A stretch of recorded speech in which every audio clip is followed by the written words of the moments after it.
desse estímulo, a gente vai obter o equilíbrio. Na medicina ocidental, inúmeros tipos, desde estímulos físicos, como o próprio laser, a eletroterapia, puxando aqui a sardinha para o meu lado de fisioterapeuta, mas se a gente pensar, a medicação, a cirurgia e assim por diante. Do lado da medicina chinesa, a gente vai encontrar a acupuntura, a massagem, a orientação à alimentação, os exercícios e a fitoterapia, não é, como os grandes agentes para fazer com que esse equilíbrio aconteça. Não é? No nosso caso, a gente vai destacar sempre a acupuntura e vamos falar um pouquinho mais do laser com o passar do tempo. Então, o que a gente vai encontrar na prática é, de forma tradicional, dentro do universo da acupuntura, a gente vai encontrar as agulhas como a principal forma de regulagem. Uma parte, a gente vai encontrar também na acupuntura outros recursos. Tradicionalmente, a acupuntura é acompanhada da moxa-bustão ou da moxa-bustão, então, que é o uso do aquecimento para regular a função orgânica. Mas a gente tem ventosas, a gente tem guachá, a gente tem outros estímulos manuais, a própria massagem, do yin, assim por diante, como formas de estimular do mesmo jeito, não é?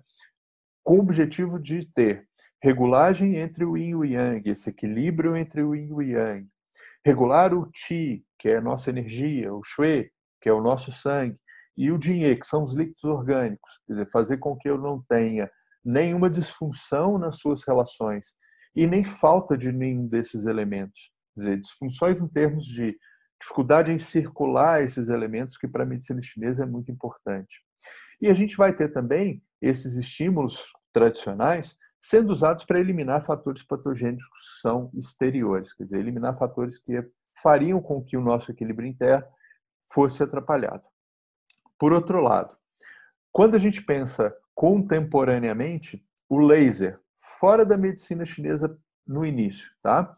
A gente vai pensar ele como um poderoso analgésico, como um elemento que faz reparo tecidual, quer dizer, que ajuda a cicatrizar e que ajuda a regenerar tecidos, e um elemento importante no controle da inflamação. Aqui, então, a gente começa a estabelecer uma relação que é laser enquanto estímulo para fazer terapia. Tá? Terapia de quê? No nosso caso, terapia anti-inflamatória, terapia de reparo tecidual e terapia analgésica. Então, dentro desse contexto, a gente está falando de laser terapia, não é? Quer dizer, usar um conceito bem ocidental para tratar alterações que estão descritas dentro do campo da medicina biomédica ocidental. Tá? Então, estímulo tradicional, a gente vai pensar em medicina chinesa, agulha e equilíbrio do ponto de vista da medicina chinesa.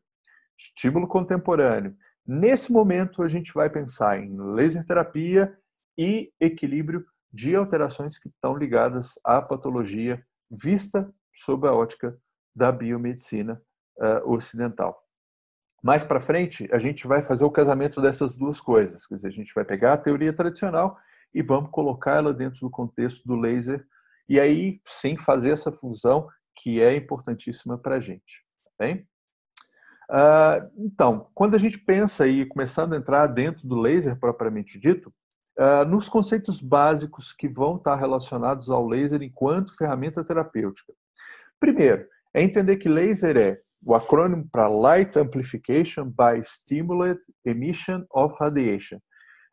Traduzindo isso para português, é uma amplificação da luz por emissão estimulada de radiação. Bem? Ou seja, laser é uma forma de luz. Tá? Isso faz com que a gente tenha algumas características que precisam ser conhecidas para que a gente use de uma maneira muito correta o laser. Usar aqui, tanto no sentido de obter os melhores resultados, quanto utilizar de uma maneira segura, né? Tendo em vista que a gente vai falar sempre de utilização do laser pelos parâmetros que a gente tem dentro das condições de segurança que são importantíssimas. Então, primeiro grupo de características que a gente precisa entender. O laser, então, ele tem características que são em comum com a luz incandescente convencional, tá bem? Quer dizer, ele vai sofrer absorção, ele vai sofrer reflexão e ele vai sofrer refração. Essas características são comuns à luz de uma maneira geral. Quer dizer, luz por ser luz, acontece isso. Outras ondas eletromagnéticas também vão ter essa mesma característica, mas nós vamos nos ater aqui a essas características aplicadas à luz. Tá bem? Por outro lado, a gente vai encontrar o laser com algumas características que são distintas da luz incandescente convencional. Tá bem? O laser vai ser uma luz que é monocromática. O que significa isso? Ser monocromático quer dizer que então a gente vai ter uma característica de luz única.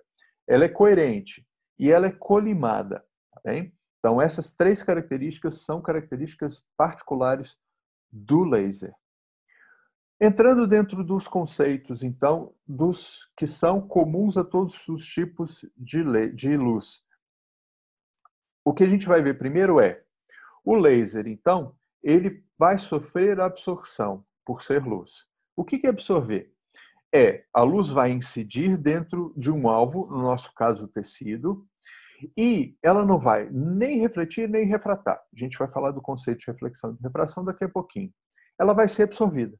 Tá bem? Quer dizer, a luz, como é uma energia radiante, ela vai ser absorvida pelo alvo e vai ficar ali. Vai ser transformada em alguma outra coisa, no nosso caso. Tá bem?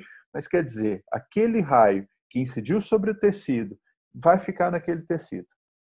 Esse é o nosso grande objetivo. Quando a gente fala de laser, a gente está falando de luz incidindo sobre um tecido-alvo específico, e o que a gente quer naquele tecido-alvo é que ele absorva essa luz, que ele absorva essa energia. Bem? Parâmetros daqui a pouquinho, para a gente falar de dose, de intensidade, de tipo de absorção e assim por diante. Mas a ideia basicamente é essa. Numa segunda característica, a gente vai ver que o feixe de luz incide sobre o alvo, sobre o tecido, no nosso caso. Esse tecido não vai absorver, quer dizer, não vai ficar com ele essa energia, mas muito pelo contrário. Ele vai gerar algum tipo de resistência, vamos pensar assim, à passagem desse feixe, e quando esse feixe consegue atravessar aquele tecido, ele vai continuar a se propagar em um outro meio. Isso também acontece no nosso caso. Quer dizer, quando a gente quer estimular, por exemplo, algum tipo de tecido que é um pouco mais profundo, a gente tem que garantir que o feixe ele não fique parado, por exemplo, na pele, nos primeiros níveis da pele. Ele tem que ser capaz de atravessar, o que vai gerar alguma refração, e esse atravessar vai transmitir depois, então, aquele feixe de laser para um tecido mais profundo. Um outro exemplo super interessante dessa condição é quando a gente incide o laser sobre um copo d'água. Quer dizer, dá para a gente ver nitidamente isso em vários exemplos desses no YouTube. Depois pesquisa refração de laser, você vai achar coisas muito interessantes. Quer dizer, a gente incide o laser, ele atravessa a água e sai, eventualmente, num ângulo que é completamente diferente, mostrando que aquele tecido, ou que aquela substância, no caso da água, fez o processo de refração. Bem? E a gente tem uma terceira característica, que é sofrer a reflexão.